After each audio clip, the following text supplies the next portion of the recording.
सीता विधिवा प्रतिकूला तिलहीन पावक तिलहीन शूला नित्यत प्रकट गगन अंगारा अवनीन रावत बहुतारा पावक मय शशि प्रवतन आवी मानव बोधि जाने गंधवानी सुदय विनय महावितप शोका सज्जनाम करो हरु मम शोका नूतन किशलय अनल समान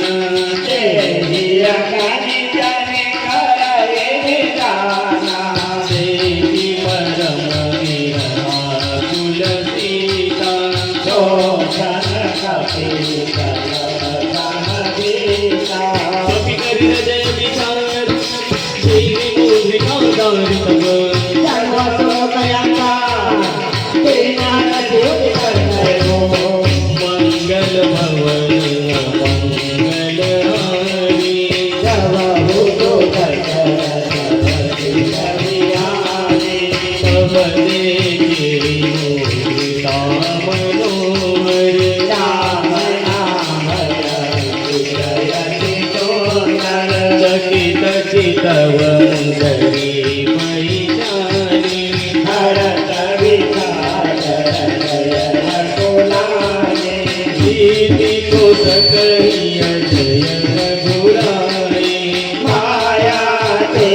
अति अति नहीं जाए सीता मन विचार कर नाना मधुर वचन बोले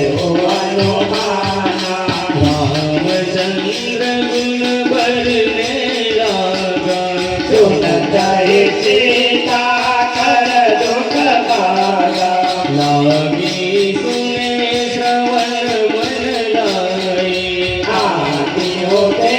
सब कथा